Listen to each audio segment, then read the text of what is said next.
pemirsa Suyanto.id, ketemu lagi dan mudah-mudahan Anda semua selalu sehat walafiat. Terutama para calon peserta PBG Prajabatan, ketemu lagi di channel pendidikan Anda, channel yang kita gunakan untuk berbagi pengetahuan dan belajar sepanjang hayat. Halo para peserta Prajabatan PBG, tolong klik subscribe supaya Anda selalu bisa mendapatkan informasi terkini dari Bapak Dr. Romi Siswanto dari Direktorat Jenderal PG Pendidikan, Direktorat Jenderal GTK, mohon maaf, Guru dan Tenaga Kependidikan. Nah, inilah merupakan episode ke-6. Kita akan menjawab pertanyaan yang tentu saja kita sapa dulu narasumber kita. Assalamualaikum warahmatullahi wabarakatuh. Waalaikumsalam warahmatullahi wabarakatuh. Apa kabar, Prof? Sehat, Prof? Alhamdulillah sehat, selalu sehat walafiat. Senyummu itu menunjukkan senyum orang sehat. Ya, Dr. Romi, kita setelah memberikan informasi banyak kepada para peserta PPG Prajabatan, calon mahasiswa kita, banyak yang bertanya. Yang satu sudah kita jawab di episode 5. Sekarang episode 6 ini kita akan menjawab pertanyaan bagi yang bertanya, terutama ini kalau boleh menyebut namanya, katanya Imam Kurniawan yang bertanya itu. Tapi ini mewakili banyak orang.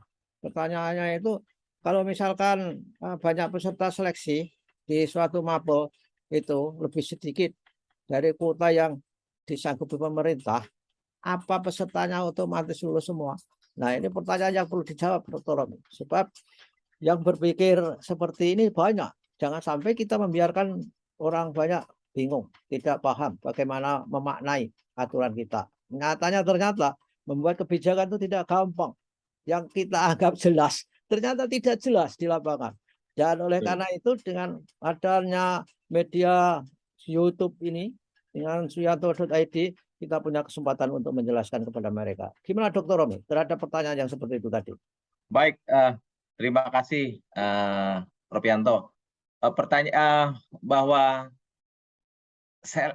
kuota yang sudah tersedia di waktu yang kita tampilkan di episode sebelumnya, terus apabila peserta di bidang di mapel yang memang kita ujikan tidak ini memenuhinya ini adalah bukan kuotanya, Prof, tapi adalah passing grade yang sudah ditentukan oleh pemerintah gitu. Jadi tidak serta-merta bahwa misalkan kuotanya 10 terus yang yang ikut ujian 5 otomatis 5-5-nya itu lolos gitu. Itu tidak seperti itu, tapi tetap kita juga memikirkan kualitas, Prof. Jadi passing grade juga kita pikirkan gitu sih, Prof. Sebenarnya demikian.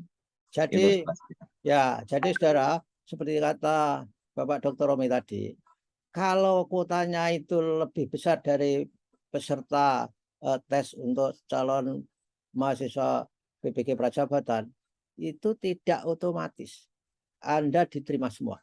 Jadi kuota itu tidak ada hubungannya dengan tes. Sebetulnya. Kuota itu ada hubungan dengan formasi ketika nanti pemerintah akan merekrut calon ASN untuk guru, baik berskema P3K maupun PNS. Jadi saudara diberi kuota, daftar kuota kemarin itu supaya mempunyai perspektif ke depan setelah tes itu. Ternyata pemerintah butuhnya sekian gitu. Pemerintah butuhnya 10.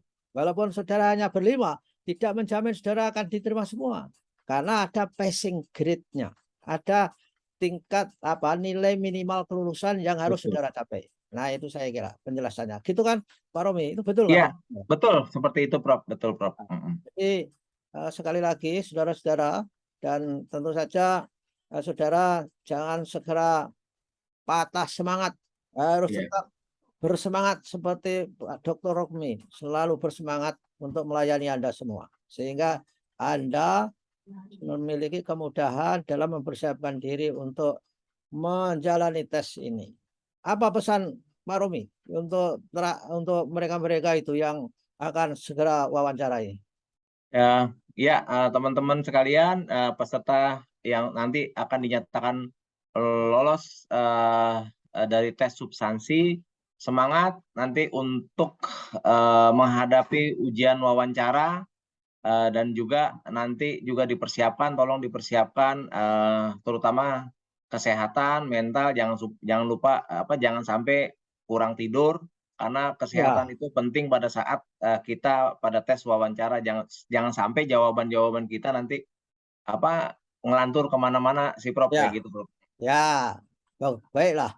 Jadi saudara jangan begadang sebelum tes karena kuota itu lupakan saja. Tapi ada juga yang bertanya Pak Rumi, di sebelah kanan itu ada plus minus. Itu abaikan saja. Itu adalah urusan LPTK.